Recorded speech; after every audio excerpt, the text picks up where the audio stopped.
Hi! In front of me is Motorola Moto G72, and today I would like to show you how you can manage apps permissions on this Motorola. First of all, go into Settings, then scroll down and choose Privacy section. From it, you need to choose Permission Manager and tap on one of your device's features, like camera.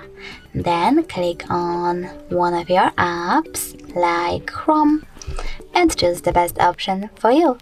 Allow only while using the app, ask every time, or don't allow. I will go with allow only while using, so when I go back, as you can see, Chrome just gained access to this device's camera if I'm using it. But you can always go back, pick any feature, and then look for an app that you are interested in. For example, I will go into microphone to manage my Call of Duty. Then you need to click on See All Call of Duty permissions instead and manage all of them only for this app from here.